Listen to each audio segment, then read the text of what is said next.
60 guests, crystal flutes raised, one microphone that would change everything.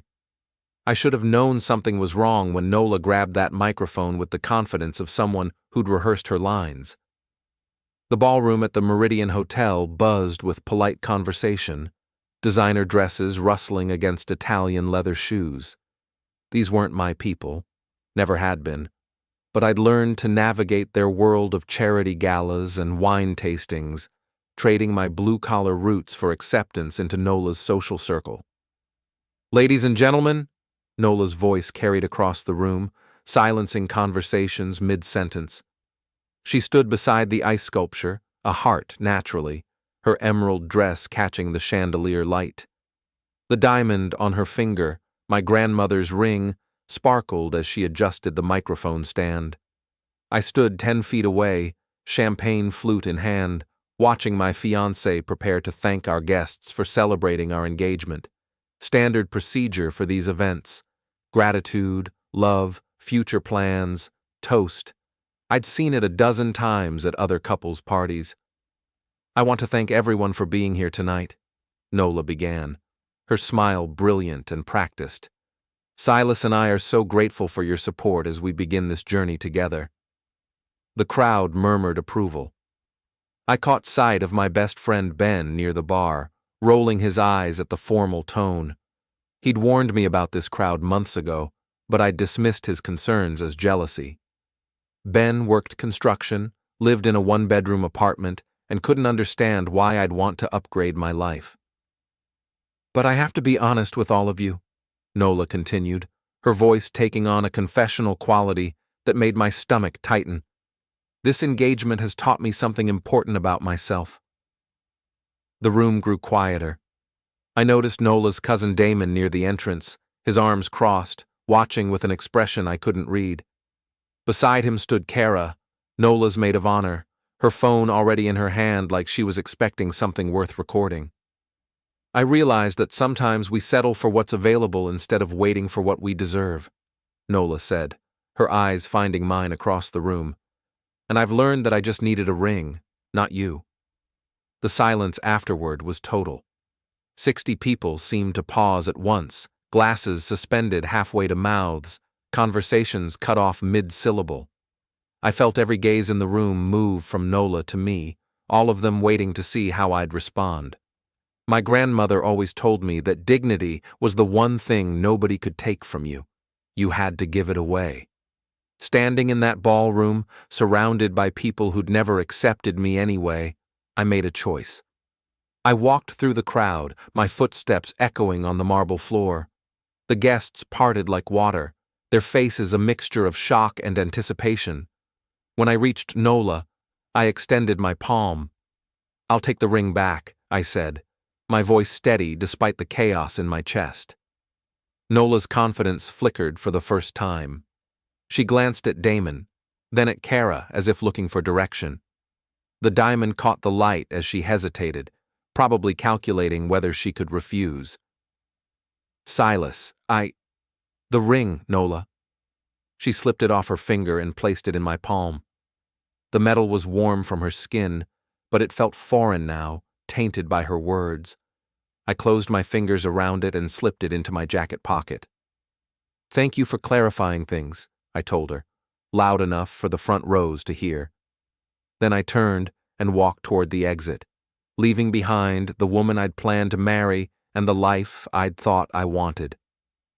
Ben caught up with me in the hotel lobby, his face flushed from hurrying through the crowd. "That was either the classiest thing I've ever seen or the stupidest," he said, slightly out of breath. "Jury's still out," I replied, pushing through the revolving door into the cool evening air. "Where are you going?" I looked back at the hotel, its windows glowing with warm light. Inside, 60 people were probably dissecting what they'd just witnessed, turning it into gossip that would fuel conversations for months. Nola was likely trying to salvage her reputation, spinning some story about cold feet or misunderstandings. "Home," I said. "I need to think." Ben studied my face in the streetlight. "You okay?" "Ask me tomorrow." I drove home to my apartment, the modest two-bedroom I'd been planning to give up after the wedding. Nola had convinced me to sell my condo 6 months ago, arguing that we needed liquid assets for our new life together. Now I understood why she'd been so insistent about liquidating my property. The apartment felt different that night, like I was seeing it clearly for the first time in months. My furniture, my books, my life, all of it scheduled for disposal or storage to make room for Nola's vision of our future. I'd been systematically erasing myself to accommodate someone who saw me as a temporary inconvenience. I pulled the ring from my pocket and set it on the kitchen counter. Under the harsh fluorescent light, it looked smaller than I remembered, less significant. My grandmother had worn it for 47 years, through good times and bad, until arthritis forced her to keep it in a jewelry box. She'd given it to me 3 days before she passed, making me promise to choose carefully. "Love isn't about finding someone who completes you," she'd said, her voice weak but determined. "It's about finding someone who accepts you complete already." I'd failed her test spectacularly. My phone buzzed with text messages, friends who'd heard about the party, colleagues offering sympathy or curiosity. I ignored them all. Whatever came next, I needed to face it with a clear head and a plan. The ring sat on the counter like evidence of my poor judgment, catching reflections from the streetlight outside. Tomorrow, I'd start figuring out how badly I'd been played. Tonight, I'd mourn the future I'd thought I wanted, and prepare for the one I was about to create. The laptop sat on my kitchen table like an accusation. Nola had left it behind in her hurry to collect her things from my apartment, and for 3 days I'd avoided opening it. Some truths were better left buried, but curiosity eventually won over self-preservation. I found the deleted files in her email trash folder, messages she'd thought were gone forever. The first one was dated 2 years ago, sent to an address I recognized, her cousin Damon. Found him. Silas 37, corporate law. Grandmother died last month, estate worth almost $4 million. Probate should take about a year. He seems lonely. My coffee went cold as I scrolled through months of correspondence. Nola and Damon had been planning this from the beginning, tracking my grandmother's estate through public records, timing their approach to coincide with my grief. Kara made contact at the fundraiser. She'll arrange the coffee shop meeting next week. Remember, he likes classic literature and hates small talk. Be genuine, genuine. I laughed bitterly, remembering that first conversation at Grind Coffee on 5th Street. Nola had been reading The Great Gatsby, making thoughtful notes in the margins. We'd talked for 2 hours about literature, life, and the loneliness of modern relationships. I'd thought I'd found someone who understood me. The next email was from Felix Roard, the attorney who'd handled my grandmother's estate. Seeing his name in Nola's correspondence made my stomach clench. Probate proceeding on schedule. Final distribution expected in 6 weeks. Damon's contest was dismissed, but the delay bought us time. Make sure the engagement happens before the estate closes. Felix had represented me throughout the probate process, guiding me through the legal complexities while secretly feeding information to the people trying to steal my inheritance. The conflict of interest was staggering, but I'd been too trusting to see it. I found the forged documents in a folder labeled Insurance. Someone had created an addendum to my grandmother's will, suggesting she'd suffered from dementia in her final months and questioning the validity of her bequests. The handwriting analysis would later trace it to Felix's paralegal, but Nola's fingerprints were on the original envelope. My phone rang, interrupting my investigation. Ben's name appeared on the screen. "How are you holding up?" he asked without preamble. "Learning things I wish I didn't know." "Such as?"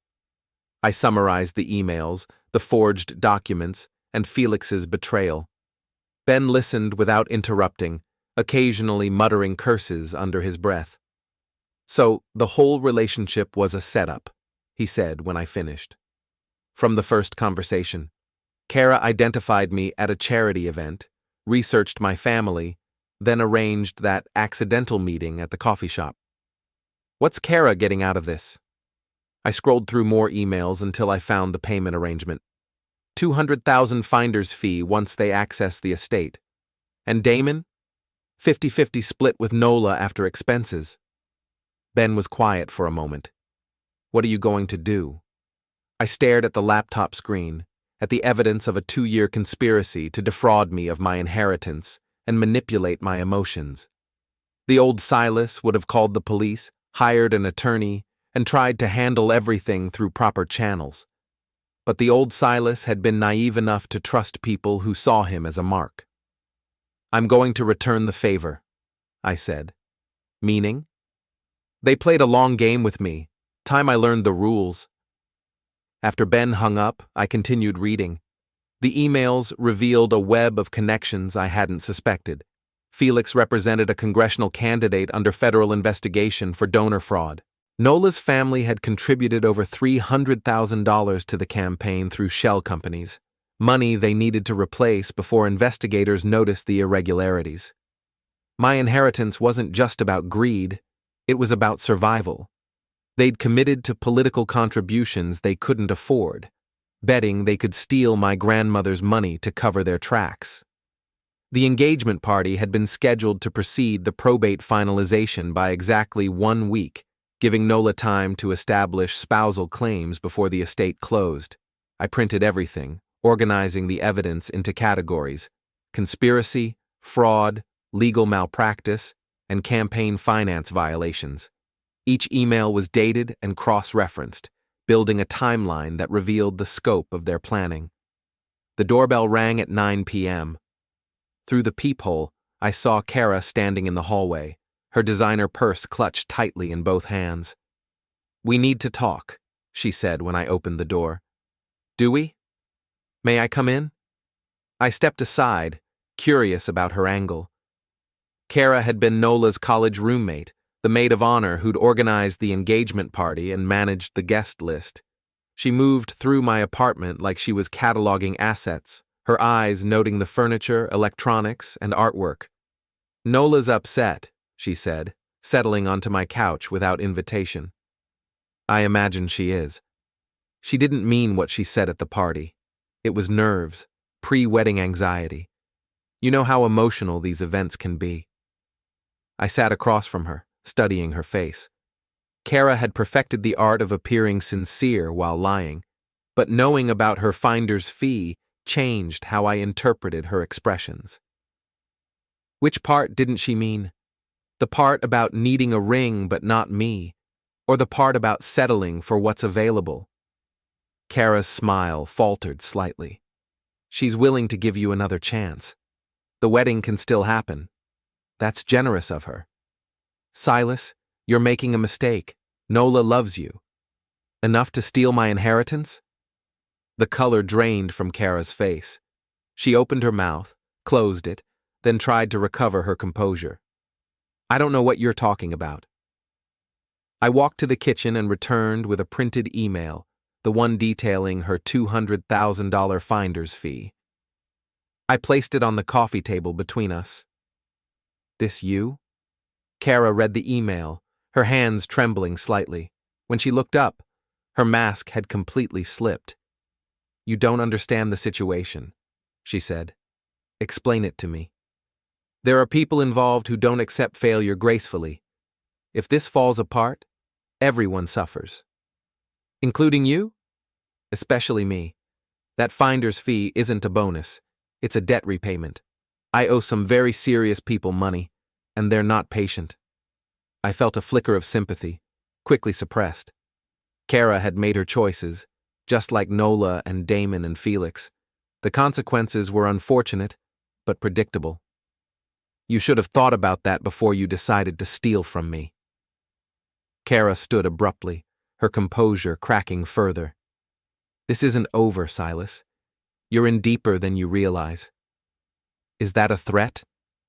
"It's a warning." After she left, I deadbolted the door and returned to the laptop. There were more emails to read, more connections to trace. Somewhere in this digital paper trail was the key to unraveling their entire conspiracy. I worked until dawn, building a case that would destroy all of them. The election commission office smelled like stale coffee and bureaucratic despair.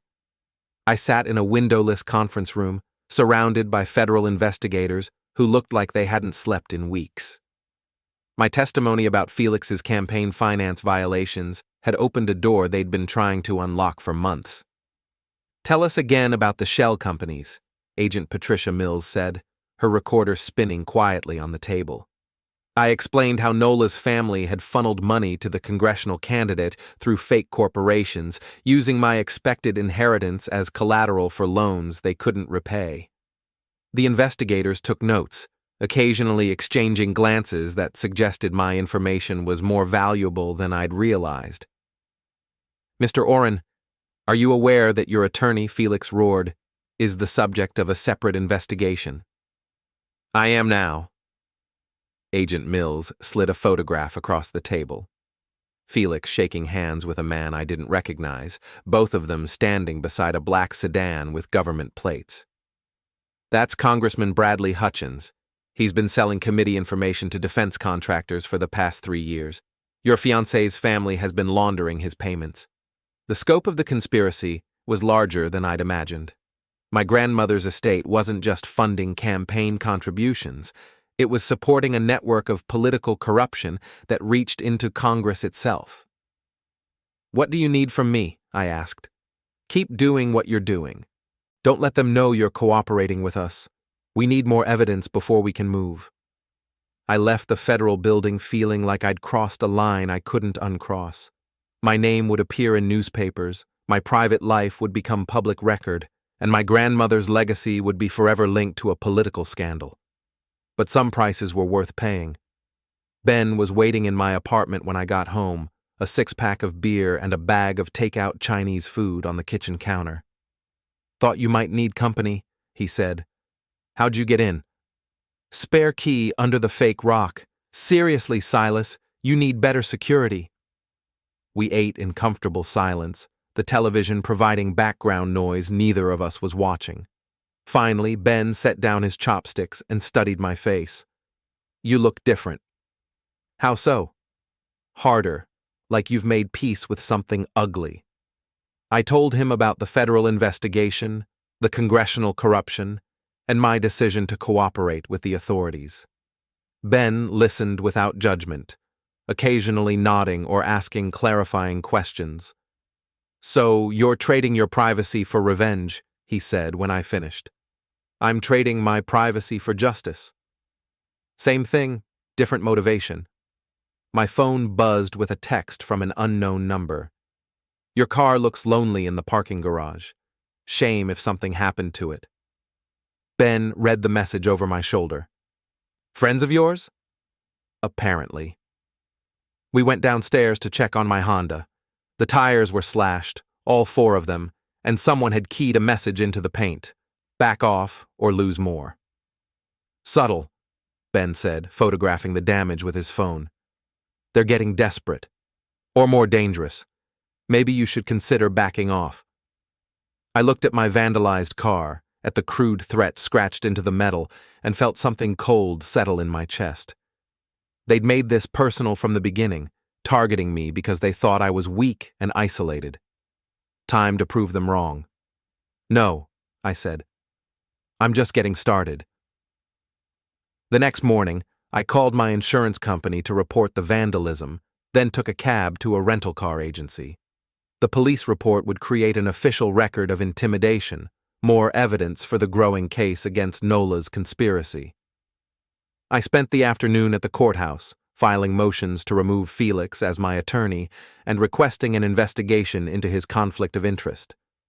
The clerk who processed my paperwork looked sympathetic. "Messy divorce?" she asked. "Messier engagement."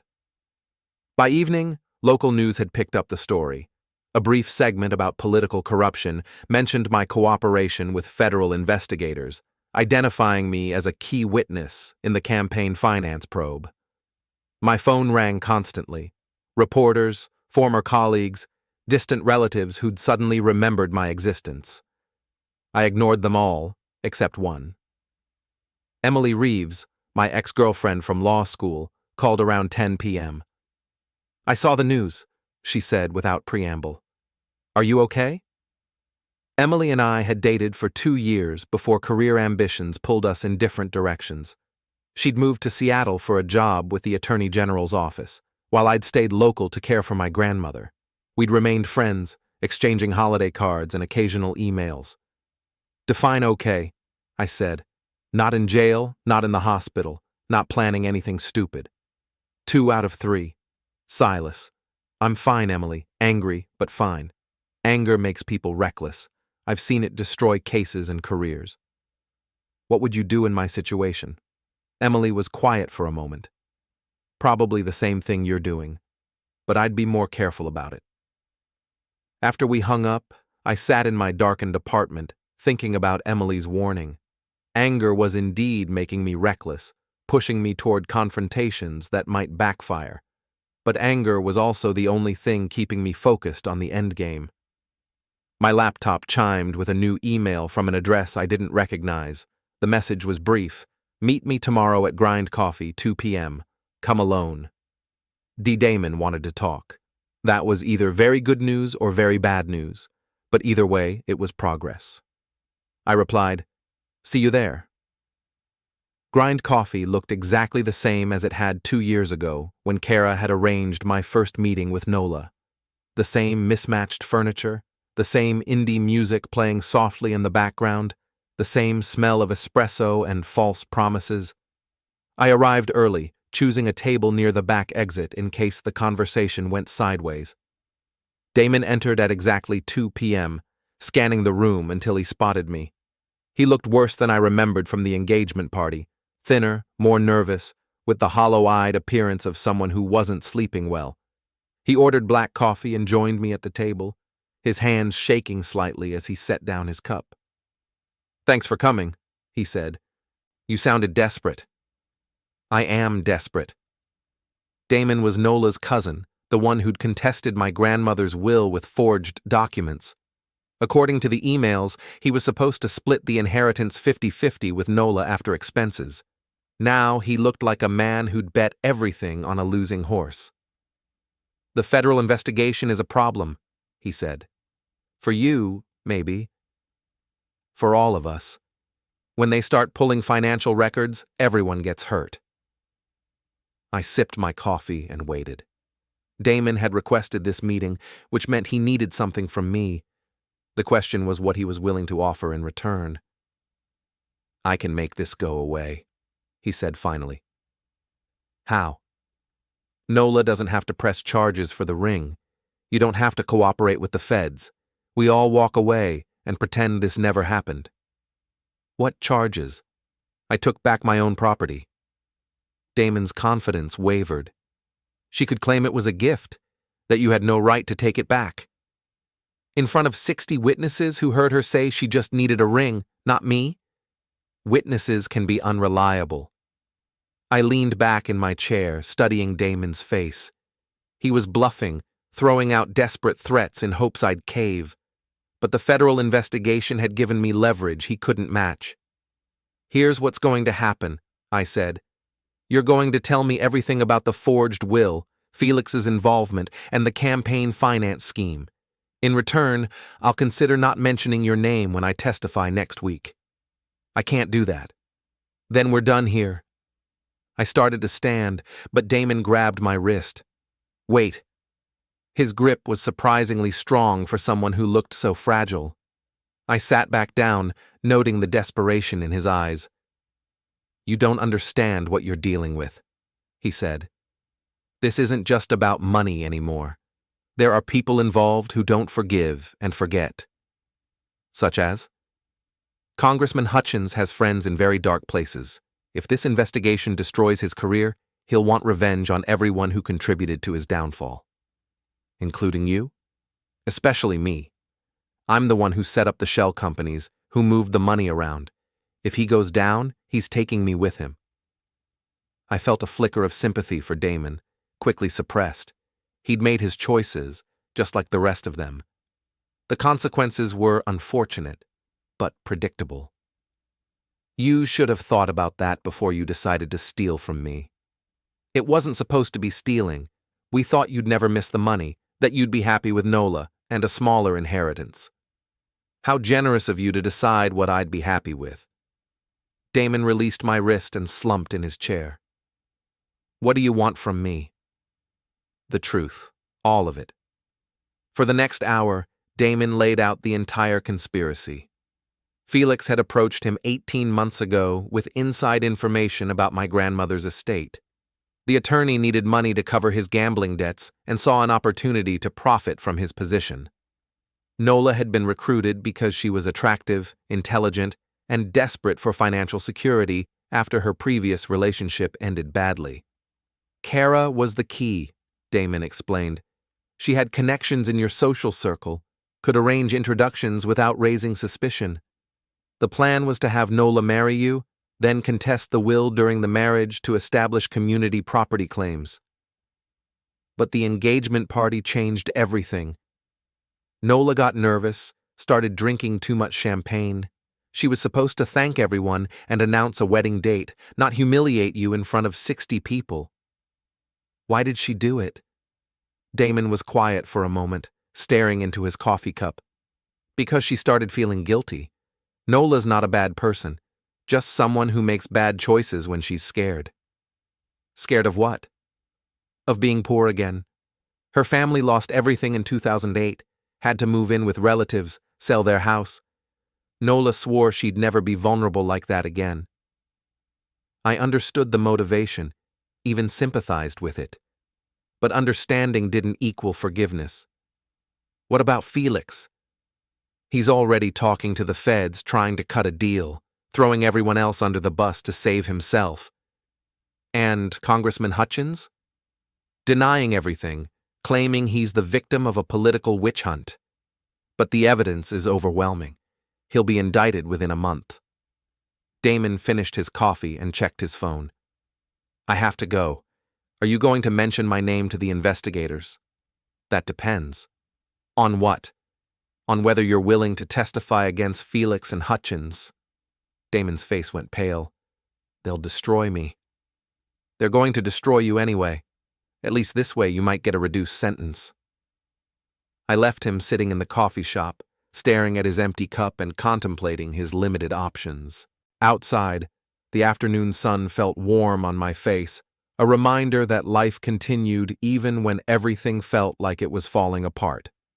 My phone buzzed with a text from Agent Mills.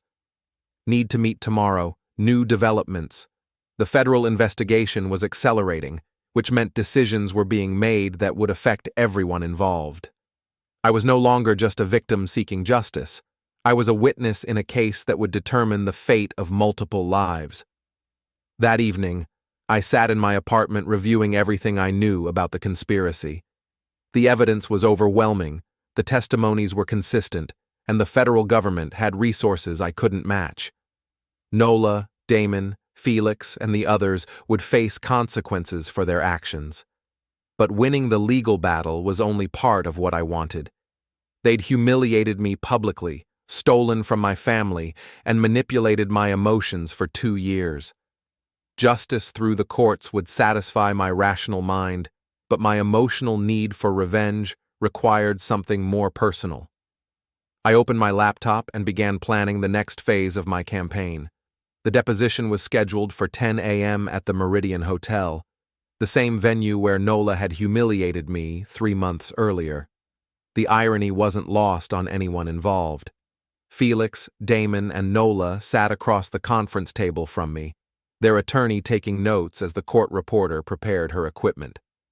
My grandmother's ring sat in a plastic evidence bag between us, tagged and cataloged like any other piece of evidence. It looked smaller in that sterile environment, diminished by the legal proceedings surrounding it. State your name for the record, the opposing attorney said. Silas Michael Oren. And you're the plaintiff in this matter? I'm the victim of a conspiracy to defraud me of my inheritance and manipulate me into marriage under false pretenses.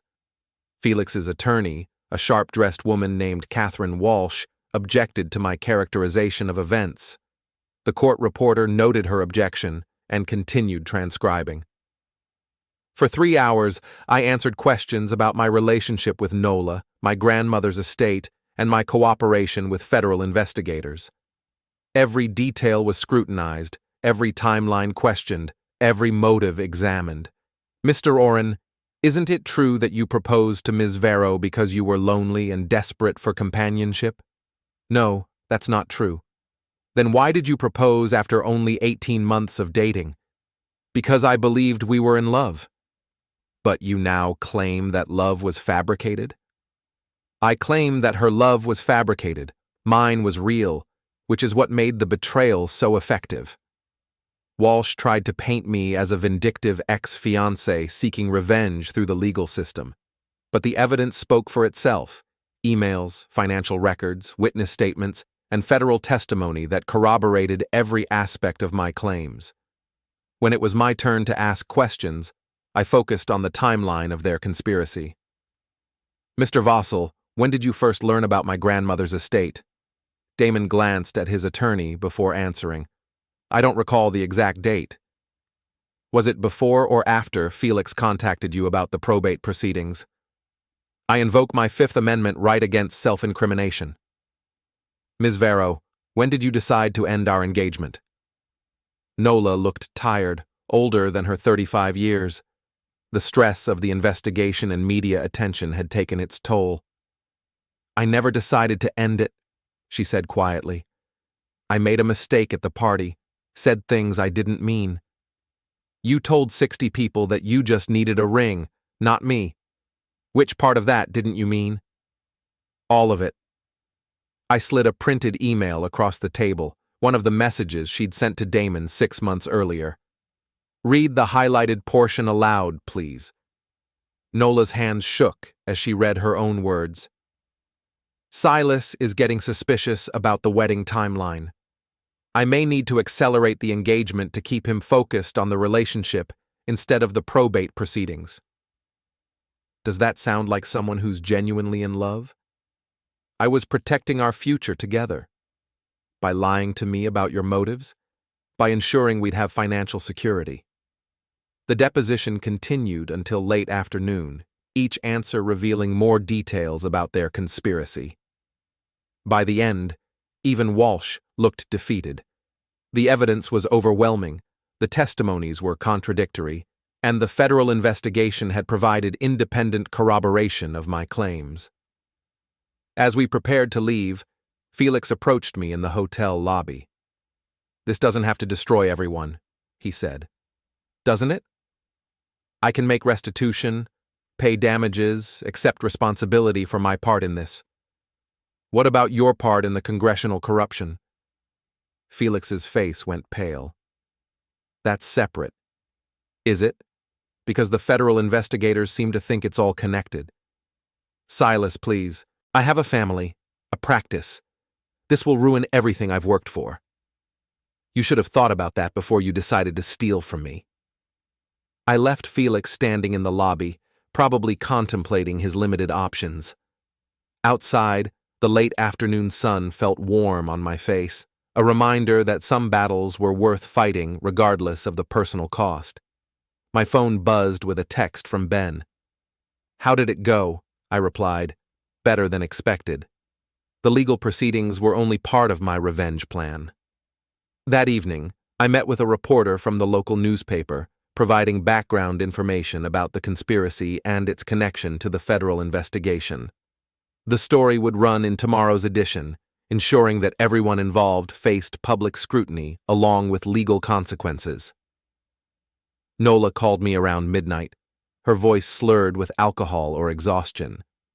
You're destroying innocent people, she said. Define innocent. Kara didn't know about the federal investigation, she just needed money to pay off some debts. Kara helped orchestrate a 2-year conspiracy to defraud me. Her motivations don't excuse her actions. What about me? Do you hate me that much? I considered the question seriously. Did I hate Nola? Or was I just disappointed that someone I'd loved had been willing to betray me so completely? I don't hate you, I said finally, but I don't forgive you either. What would it take for you to stop this? Nothing you're willing to give. Try me. A time machine and the ability to undo the last 2 years of lies. Nola was quiet for a long moment. I really did love you, Silas. Not at first, but eventually. The feelings became real. But not real enough to tell me the truth. I was scared you'd leave if you knew.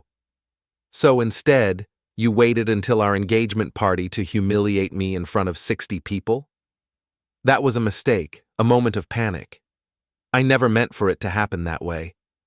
But you did mean for it to happen eventually.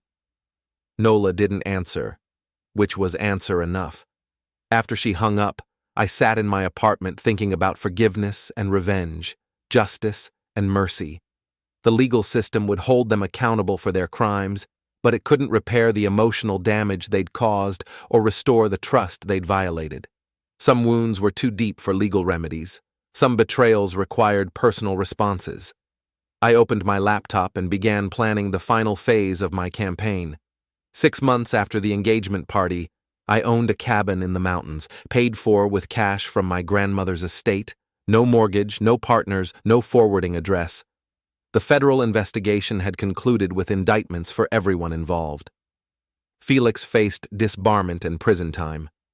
Congressman Hutchins had resigned in disgrace. Damon was cooperating with prosecutors in exchange for a reduced sentence. Only Nola remained unresolved.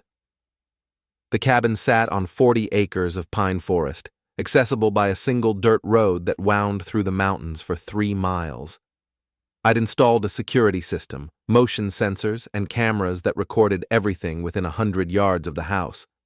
Privacy was important, but so was documentation. I was splitting firewood behind the cabin when the sensors triggered, alerting me to vehicles approaching on the access road. 3 cars, Nola's BMW, Damon's pickup truck, and a rental sedan that probably belonged to Kara.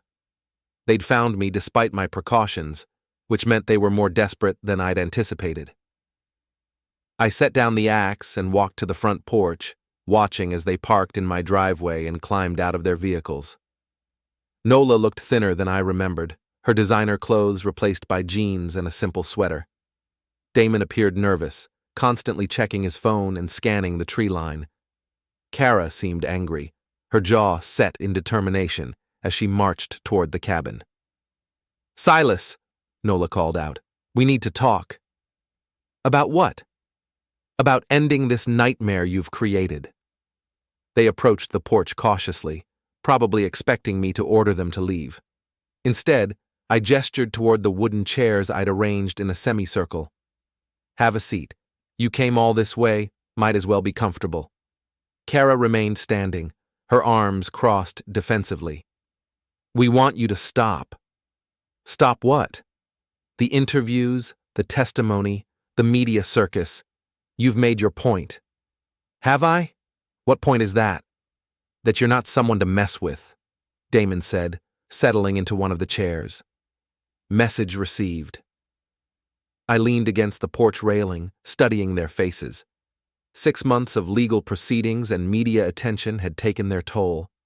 These weren't the confident conspirators who'd planned to steal my inheritance. They were desperate people facing consequences they hadn't anticipated. "You think this is about intimidation?" I asked. "Isn't it?" Nola said. "You've destroyed our lives, our reputations, our futures. What more do you want?" "Justice." "This isn't justice, it's revenge. Sometimes they're the same thing."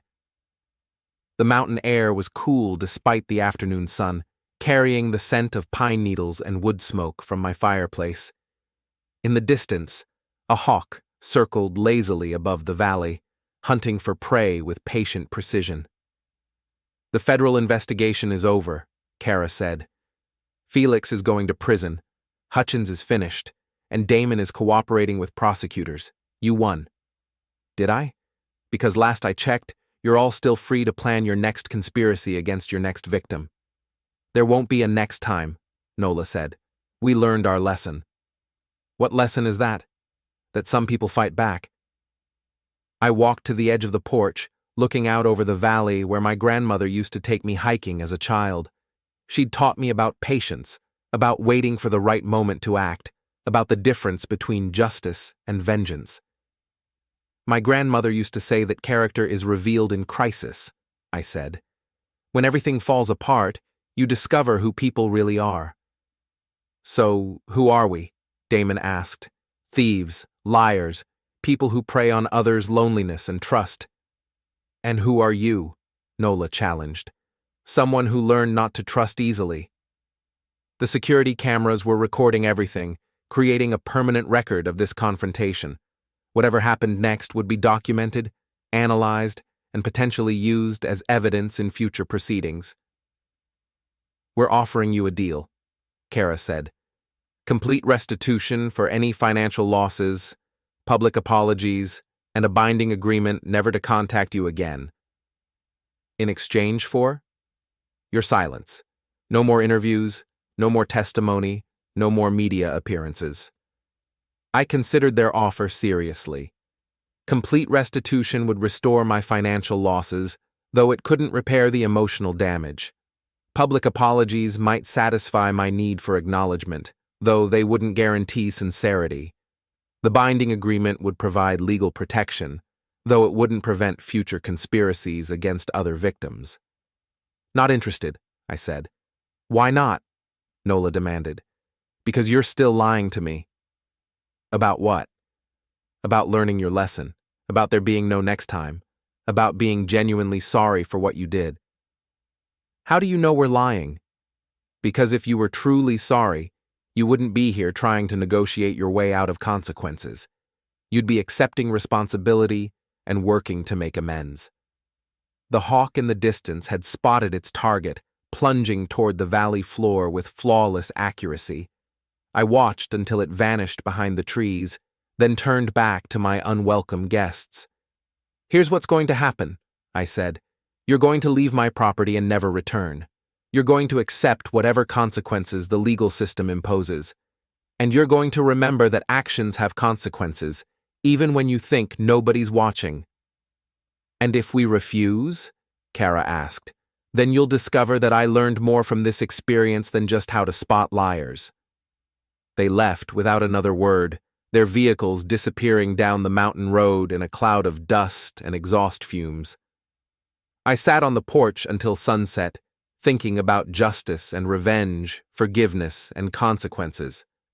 The ring remained in evidence lockup downtown, tagged and cataloged like any other piece of evidence. I'd never asked for it back, never wanted it returned. Some things were too tainted by betrayal to ever be clean again. My phone buzzed with a text from Ben. How are you settling in? I replied, better than expected.